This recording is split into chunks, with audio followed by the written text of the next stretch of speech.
som. Só pra você, Jesus. Só pra você nós vivemos. Só pra você, Jesus. Só pra você.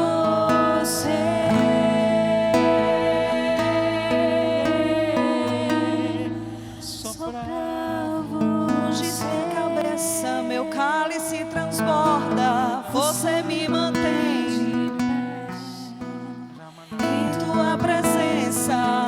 Como criança, você me mantém de pé. Unges minha cabeça, meu cálice transborda, você me mantém de pé. Sim, Senhor. Em tua presença, sou como criança, você me mantém de pé. Unges minha cabeça, meu cálice transborda, você me mantém de pé. Em tua presença sou como criança, você me mantém de pé. Unges minha cabeça, meu cálice transborda, você me mantém de pé. Em tua presença sou como criança, você me mantém de pé. Minha cabeça, meu cálice transborda, você me mantém de pé. Em tua presença sou como criança, você me mantém de pé. Eu sei que certamente tua bondade me alcança, tua fidelidade eu sei que me acompanha todos os dias da minha vida, ó Senhor.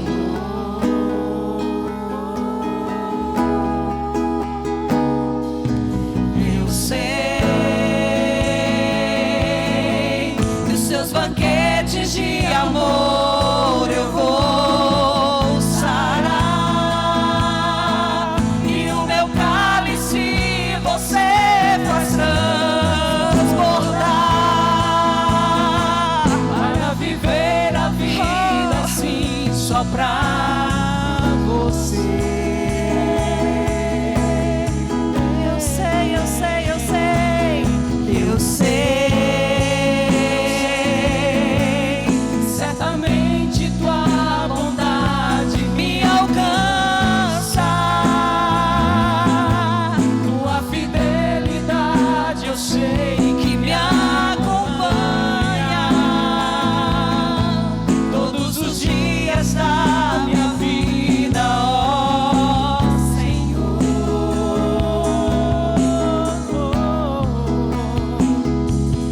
Eu sei, nos seus banquetes de amor eu vou sarar, e o meu cálice você faz transbordar, para viver a vida assim só pra você. Só pra você, Senhor, nós nos rendemos, nos entregamos nessa noite. Você é digno de receber nossa adoração, nosso louvor, nossa vida.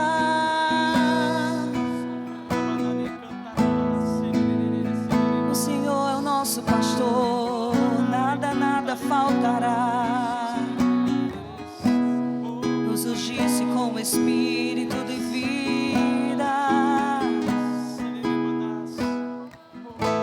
Como é bom estar em tua presença, Senhor. Como é bom saber que você não nos abandona. Não é na nossa força, nem o que podemos fazer, mas você em nós faz toda a diferença.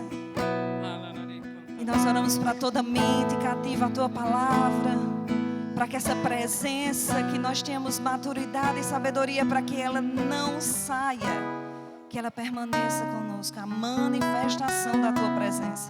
Espírito Santo, tens liberdade aqui. Você conhece os corações. Fala, responde às dores do povo. Espírito Santo, te adoramos. Tens liberdade, tens liberdade.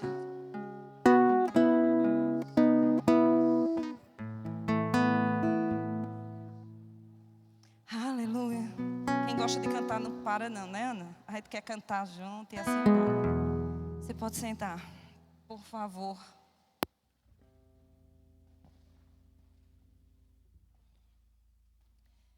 Boa noite, graça e paz. Quando nós somos chamados para ministrar, a gente lê 550 livros, escuta 1.200 ministrações, né assim? Estuda tudo que pode, aí quando chega aqui, muda tudo. Mas como nós não somos o Senhor é Deus e nós só nos submetemos a Ele, a gente obedece, né? A palavra que saltou no meu coração, que vai ser o começo e o resto Deus vai nos ensinar, é sobre a autoridade, né? Nesse tempo andarmos entendendo que somos em Deus. Porque nós cantamos, né? O Senhor coloca uma mesa, o Senhor põe um banquete, nos serve, nos enche, nos dá, Ele faz, Ele cura. Mas nós, às vezes, nos sentimos como o germe de Jacó. Eu não sou ninguém, eu não consigo me manter na presença de Deus. Eu não permaneço lá, não sei andar com Deus. E amados, eu vou dizer uma coisa a você. Até quando nós pensarmos desse jeito, o diabo ele vai ter poder sobre as nossas vidas.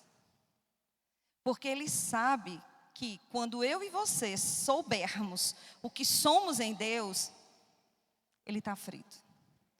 Mas a gente às vezes pensa, mas tem que ser um ministro, tem que ser alguém. Não, amados, eu vou dizer uma coisa a vocês. Uma dona de casa, sabendo o poder que ela tem, meu Deus, os filhos dela jamais sofrerão alguma coisa. Uma professora de escola, sabendo a autoridade que ela tem, ela vai saber ensinar de uma forma tão sobrenatural que as crianças vão aprender de uma forma sobrenatural. Uma pessoa que trabalha no trânsito vai identificar coisas que eu e você no natural não. E se isso não lhe anima, é bom você entender o que a Bíblia diz. Então, primeiro, nós temos que entender o que Deus criou. Deus criou o homem e a mulher. E Ele deu autoridade sobre todas as coisas. Não foi assim? Deus soprou o seu espírito, a sua vida. Nós somos imagem e semelhança dele. Então, filho, ele é imagem e semelhança do pai. Ele nos criou com a mesma autoridade que ele tem. Isso parece um desrespeito, mas não é. Isso é consciência do que somos. Nós temos que entender o que nós somos em Deus, de verdade. E olha só. Quando Deus colocou Adão no jardim, é interessante, antes, quero abrir um parênteses, eu conversando com o pastor Pedro, ele disse assim: André, quem estudar Gênesis vai entender toda a Bíblia, é a chave da Bíblia, porque ela ensina da criação, os planos de Deus. Qual era o plano de Deus? Para mim e para você. Em Gênesis, quando ele colocou Adão para dominar sobre o jardim, para colocar o nome, amados, é uma responsabilidade maravilhosa. Mas ele deu a Adão a terra, ele deu alguma coisa para ele. Sabe, nos foi dado essa terra, nos foi dada autoridade. Às vezes você pensa que é porque você e eu não temos autoridade no mundo e achamos que no reino espiritual é da mesma forma. É um exemplo, vamos lá, vamos abrir a Bíblia. Em Gênesis 1:26.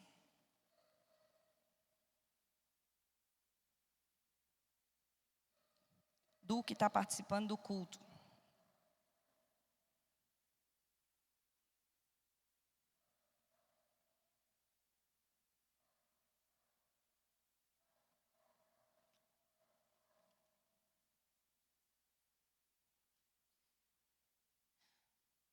Vamos pedir a Deus que nesse momento, fecha teus olhos, por favor. Pai, nós queremos iluminação nos nossos olhos, sabe? O Teu Espírito que ensina todas as coisas, a unção que ensina todas as coisas. Nós queremos alinhar o nosso coração, nós queremos acreditar no que está sendo ministrado de uma forma genuína, porque vem direto da Sua palavra. E oramos para que toda resistência, tudo que o diabo forjou fazer durante o dia, ou seja o que for, caia por terra, que nosso coração se renda à Sua palavra. Não há quem está aqui, mas a Sua palavra. E nós te damos graças pela Tua presença, Espírito Santo, nos ensinando. Vamos lá? Gênesis 1, 26. Então Deus determinou, façamos o ser humano à nossa imagem e de acordo com a nossa semelhança. E domine ele sobre, e começou a dizer sobre o que ia dominar. Lá no verso 28, diz assim: Deus os abençoou, o homem e mulher, e lhe ordenou, sedes férteis e multiplicai-vos. Sujeitai-vos toda a terra, dominai. É essa palavra que eu quero que você coloque dentro do seu coração. Você não só escute com seus ouvidos naturais, mas escute com seus ouvidos espirituais e entenda, eu vim para dominar. A sua casa é seu território, a sua família é seu território. É sobre ela que você deve dominar. É sobre aquele ambiente que você deve dominar. Eu devo dominar as pessoas? Não, você deve dominar as coisas que estão fora da palavra. Se alguma coisa está desequilibrada na sua casa, é sua posição ou seu papel falar com aquilo para que aquilo coloque-se no lugar. Gente, a gente tem um poder muito grande na palavra. Por isso que a palavra diz que a vida e a morte estão no poder da língua. Porque é o que você fala. É dela que você come. Tudo que você fala é uma plantação. É como se você abrisse a terra, jogasse uma semente e quando você fala a palavra é comparada com a semente. Você joga a semente, fecha a terra e sai. Você não sabe como se dá o crescimento, mas nos outros dias ela vai crescendo e um dia ela cresce o suficiente para dar um fruto. Por isso que a Bíblia compara a palavra como semente. Amados, a terra que você planta, ela não tem poder de dizer qual o fruto que aquela plantação vai dar. Eu plantei limão, vai nascer limão. A terra, ela tem que ser tratada para produzir, mas ela não determina que plantação, que fruto vai dar a planta. Eu planto a semente. Você entendeu isso? Eu planto a semente. E aquela semente que eu plantar, ela tem poder para gerar o que nela foi plantado. A terra não determina isso. A terra é o nosso coração, amados. Nós plantamos a palavra de Deus. Deixamos essa palavra crescer dentro de nós e essa palavra tem poder para mudar muitas coisas. Você lembra do centurião? Vamos lá. Mateus 8.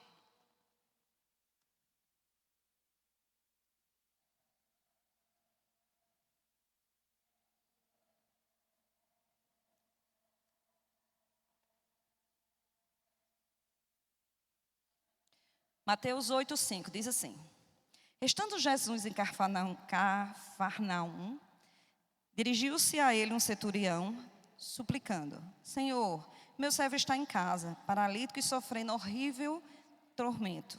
Então Jesus lhe disse: Eu irei curá-lo.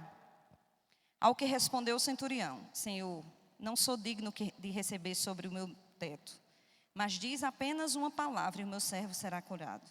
Porque eu também sou homem debaixo de autoridade e tenho soldados às minhas ordens. Digo a um, vai, e ele vai. E a outro, vem, e ele vem. Ordeno o meu servo, faz isso, e ele o faz. Ao ouvir isso, Jesus maravilhou-se e disse aos que o seguiam: com toda certeza vos afirmo que nem mesmo em Israel encontrei tamanha fé. Olha que coisa interessante, amados. Esse homem ele não era da linhagem de Israel, ele era um gentil. Ele não tinha nenhum, vamos dizer assim, Jesus não tinha vindo para ele, nem para o povo dele. Jesus tinha vindo para o povo de Israel. Foi a primeira vinda de Jesus, foi para aquele povo. A gente sabe disso. Paulo foi um dos precursores sobre essa questão de pregar para os gentios, mas Jesus veio para pregar para os judeus. E ele não tinha, ele era um centurião, ele era uma pessoa que vinha de fora, não tinha linhagem nenhuma. E quando ele falou isso, ele disse: eu não sou digno. É lógico. Quer ver por que ele disse isso? Abre lá em Mateus 10. Mateus 10, 5. Diz assim, ó. Assim, a esses 12 homens, enviou Jesus com as seguintes recomendações: não vos encaminheis aos gentios, nem entre cidade alguma dos samaritanos. Antes, porém, buscais as ovelhas perdidas da casa de Israel. Então, significa que realmente ele não era prioridade. Mas ele disse: ei, eu sou digno não. Eu reconheço que eu não sou digno. Eu reconheço que você não veio para os gentios. Mas, se você disser uma palavra, aí você começa a perguntar: gente, como esse homem andou em fé dessa forma? Porque ele reconhecia a autoridade. Porque havia pessoas abaixo dele e pessoas sobre ele.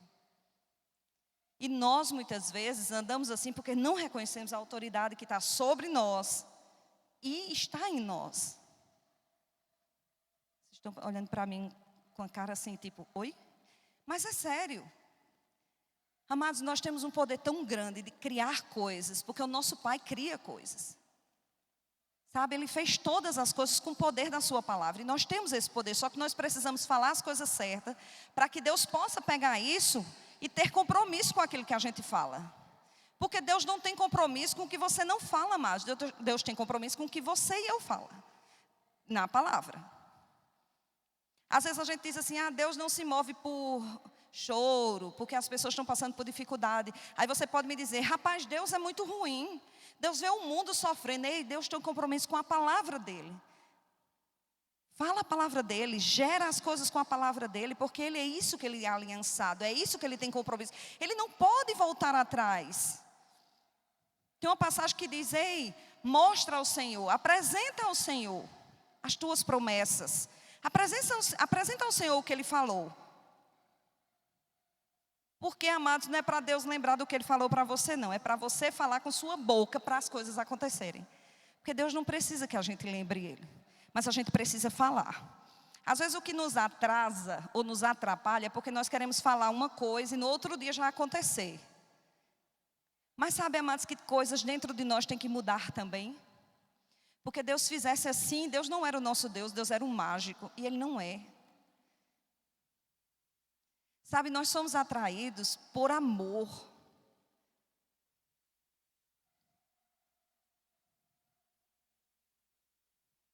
Essa autoridade que Deus nos deu, meu amado, é de uma forma tão tremenda que o diabo, olha que interessante, nossa mente é uma porta. Vamos pensar que nós somos uma casa. Nossa mente é uma porta. E o diabo, ele não pode entrar no teu espírito ou no espírito de qualquer outra pessoa sem ser pela porta da mente. Mas se você, que é o guardião dessa porta, não deixar ele entrar, ele não pode entrar. Mas está havendo muitas mortes, eu vou morrer. Fecha a porta, eu não vou morrer. Mas a situação financeira do Brasil está muito difícil, eu vou passar por situação financeira. Ei, fecha a porta. Diz: não. Se prospera, o mundo prospera aí, que abriram mais empresas no tempo da pandemia do que em outros tempos, por que eu vou sofrer? Entende isso? Nós temos um poder tão grande, amor, amados. Sabe o dunamis? Sabe uma bomba a ponto de explodir?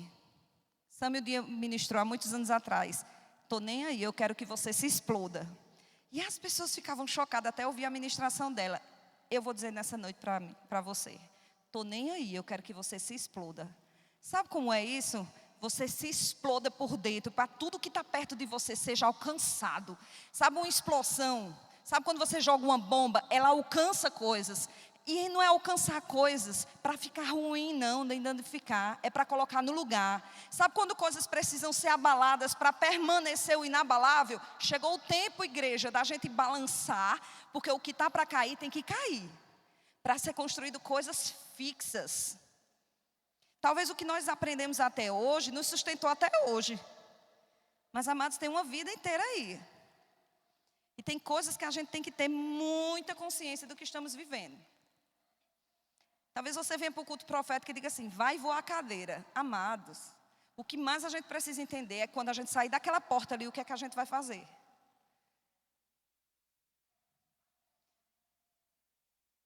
Coisas estão acontecendo e nós precisamos tomar nossa posição.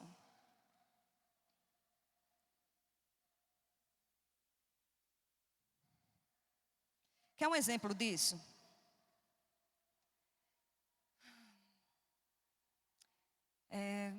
Quantas vezes nós, depois da campanha ganha, ou depois do governo ser nosso presidente, nós temos orado pelo nosso presidente, para Deus guardar ele, porque a igreja se levantou e a gente mudou uma história.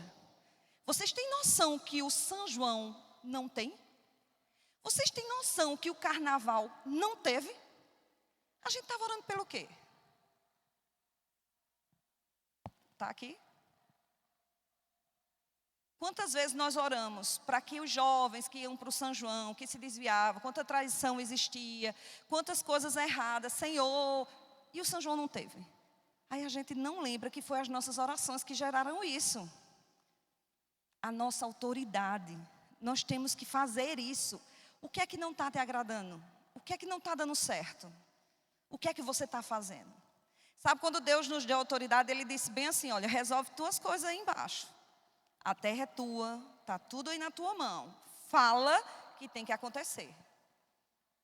Tudo nós ligamos para Deus, mas Senhor, o Senhor, ei, é você. Fala. Sabe que tem anjos esperando uma ordem sua para operar? Não, você não entendeu. Vou dizer desse lado para ver se entende.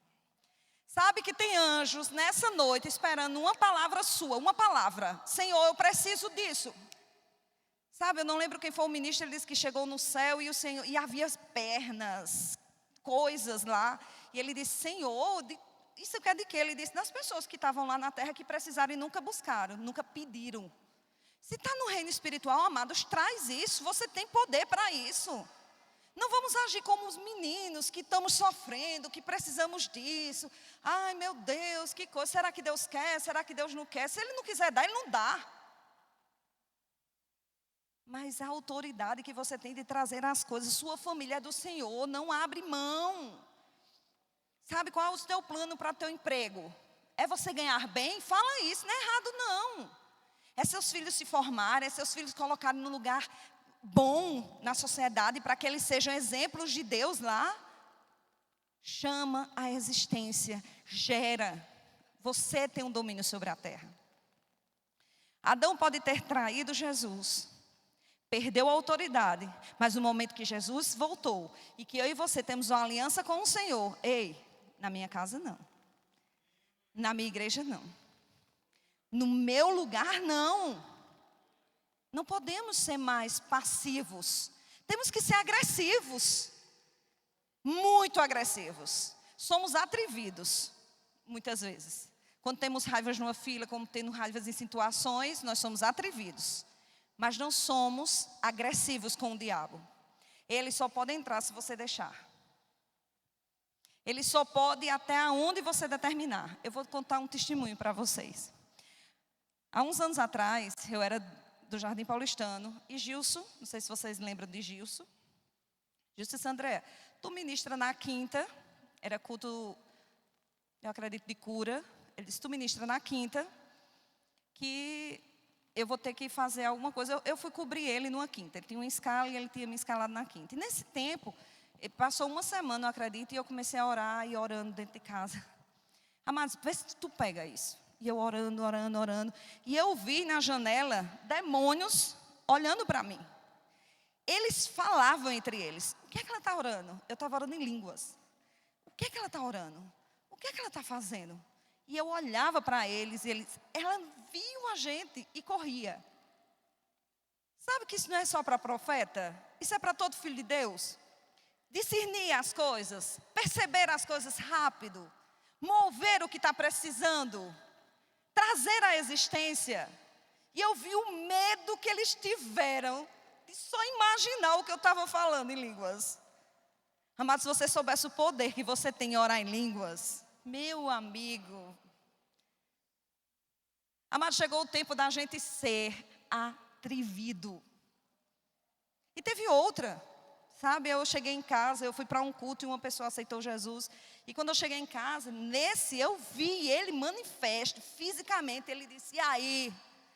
Meu marido estava viajando numa missão. Ele disse, e aí? Cadê teu marido para me defender? Eu botei meu bebê na cama. Emanuel era bem pequenininho e eu disse, não preciso de marido, eu tenho o nome de Jesus. E ele, Não sei se vocês se chocam, mas eu amo quando Deus lhe dá algo e você diz: ei, peraí, o inferno vai ter que ouvir minha voz. Amados, quando eu imaginei, ou quando eu pensei que eu podia fazer isso tudo, meu Deus do céu. Tenho tantas experiências com Deus. Minha filha está aqui e sabe quantas coisas a gente viveu em Deus. Quantos milagres a gente gerava e que a coisa acontecia. E amados, é uma convicção tão grande que aquilo vai acontecer, que não tem inferno, não tem palavra contrária que faça você não crer. E aí você anda mais ousado, você anda com a cabeça para cima, você anda sem temer. Não é, Joelma? A história do ônibus. Teve a impressão, sabe que Deus está falando, age. Quer uma nota agora? Eu sei pelo Espírito, porque na hora que eu estava ali, eu disse: Senhor, você quer que eu fale o quê? Nós precisamos entender o que é fé. E fé tem uma planta baixa. Sabia, pastor? Fé tem uma planta baixa. E a planta baixa é as fotos da construção. Se caso o pastor chega para você, mostra uma foto de como o complexo vai ficar, e você diz assim: meu Deus, o pastor é louco. Aquilo é uma planta baixa. É uma planta que vai ser formada em cima. Isso é fé. Porque fé é a substância. Tem que ter uma foto, tem que ter uma imagem. É uma imagem dentro de você que está sendo gerada, de coisas que vão ser construídas. E para você andar nesse nível, você tem que começar a falar coisas para gerar dentro de vocês. Minha família é uma bênção. Meu Deus, minha família vai toda para a igreja. As cadeiras, eu olho para elas, meu Deus, que coisa linda. São cheias, as igrejas estão cheias. O povo busca o Senhor. Mas o quadro é outro, mas mostra a foto certa diante dos teus olhos. Você sabe, meu Deus, a hora passa muito rápido. Oh Jesus, é bom demais falar disso. Você sabe que há uma fotografia, numa fotografia, existem muitos pontinhos que criam as coisas. Sabe disso, né? Então, esses pontinhos, ele tanto pode ser para tirar foto de uma criança chorando, como pode ser os mesmos pontinhos, a mesma quantidade para tirar foto de uma criança rindo. Mas é eu e você que determinamos que lados vamos olhar a foto. Um exemplo é quando você leva uma criança para escrever e tem uns números 1, 2, 3, 4, 5 e faz uma bolinha. Se a criança ela fizer riscos diferentes, não vai sair uma bolinha. Nós temos que colocar diante dos nossos olhos os pontinhos certos, para olharmos da forma certa. Sabe aquela foto que você via no... Como é o nome daquele... É do tempo do pastor. Binóculo, lá em casa tem, gente. É pequenininho, você vê... Gente, eu via uma saia rosa, uma camisa. Não é assim que você vê? Ei, o Velho Testamento tem esse binóculo. Você olhava e via longe, autoridade. Jesus, meu Deus. Aí se revelou a foto. Aí você consegue ver, menina, a saia não era rosa não. A saia tinha bolinha, a saia tinha coisas. Esse Novo Testamento que está na sua mão, amados, não é para você brincar não, é para você entender que hoje você pode as coisas que Ele diz. Às vezes nós levantamos a Bíblia, eu posso todas as coisas, que coisa? Faz uma lista e diz, ei, peraí, vai ficar pregado na casa todinha agora. O reboco vai cair, mas vai ficar pregado. Eu posso no Senhor, eu faço, minha família é do Senhor, não tenho filho para perdição, meus filhos são herança do Senhor, eles vão para as nações. Começa a declarar isso, começa a gerar isso, mas eu não estou vendo. Ei, lembra da foto? Você está vendo ainda pelo binóculo. Começa a botar a foto certa diante dos teus olhos. Eu tenho pouco tempo, mas eu quero pegar uma cestinha dessa e eu vi isso. Lady, senta aqui na frente. É bem rápido.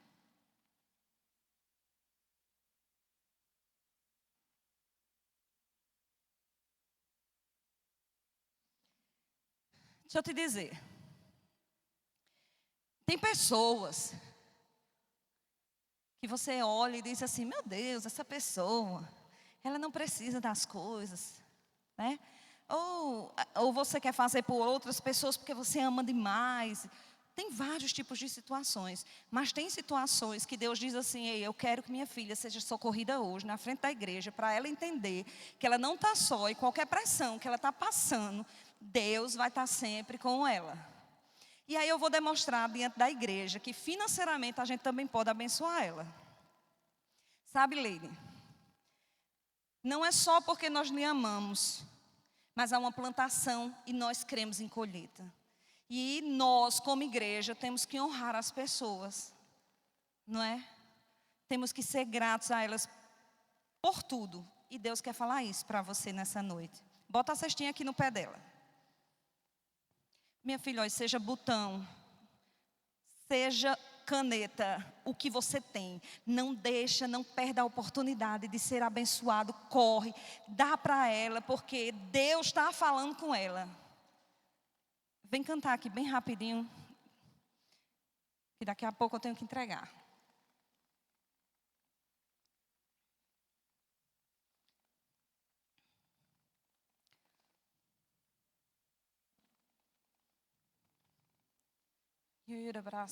Você pode orar em línguas um pouco? Agora com intensidade. Viu, pastor Emerson? O senhor andou numa unção de cura há muitos anos. E coisas que o Senhor talvez tenha esquecido ou tenha deixado no canto. Volte. Sabe? Volte para isso. Volte para essa linha. Volte para se mover. Penha e Pedro. Rapaz, vocês são uma coluna mesmo, sabe a coluna? Joelma, vem para cá porque eu já termino e te entrego. Coluna na igreja, aquele baluarte, aquele socorro bem presente na hora da angústia. Rodrigo, a gente sempre olha para os pastores da igreja e a gente tem que acreditar na provisão de Deus para a vida deles e a gente crê. O pastor deu uma palavra a um irmão, eu estava num culto, ele estava ali atrás, ele disse que ele era rico, que ele podia se considerar assim, pronto, pode chamar Rodrigo agora de rico. Oi, Rodrigo Rico. Tá bom? O pastor sumiu, mas está ali. Pastor, nós amamos sua vida e declaramos sobre sua vida toda plantação. Chega no tempo de colheita. E vocês? Meu Deus do céu. Eu sempre vejo o pastor Isaías em nações. Eu sempre vejo eles de A esposa dele ficou bem feliz agora. Sempre vejo eles em nações. Eu não vejo, isso aqui é muito pouco. É como se fosse uma coisa que o Senhor está fazendo para outro tomar conta. Mas eu vejo o Senhor desbravando. Nações precisam da unção que está na sua vida e na sua. Sabe, essa pastora, ela se esconde muito, mas o poder que ela tem, amados, eu vou dizer, a ministração dessa mulher muda vidas. Você tem que deixar sua boca falar mais do que a gente precisa ser molhada por você. Igreja, na verdade, é correção, mas a gente precisa de uma mãe para nos corrigir na roupa, para nos corrigir no trato, para nos corrigir. E você é essa mulher. Amém? Vamos orar por ela agora? Pai, nós te damos graça. Pode cantar uma música aí suave, que Joelma vai. Vem, Joelma, para cá. Nós te damos graças pela vida de Leide. Nós precisávamos fazer coisas que ela entenda que Deus está se movendo no céu e na terra. Deus está trazendo o que ela precisa, não vai ter falta. Nós oramos por todo fardo caindo. Nós oramos por manifestação de cura. Você pode orar com vida? Fique em pé. Jama, fica aqui do meu lado, Jama. Vamos orar agora. Nós declaramos saúde sobre sua família, saúde sobre sua família, se levantando em nome de Jesus com ousadia, libertação. Declaramos em nome de Jesus, elas vão falar da bondade de Deus nessa terra, em nome de Jesus. Eles verão o milagre, eles verão a abundância de Deus. E nós, como igreja, nos juntamos na fé dele e declaramos: não vai faltar, em nome de Jesus. Tu és soberano sobre a terra, sobre os céus, tu és Senhor.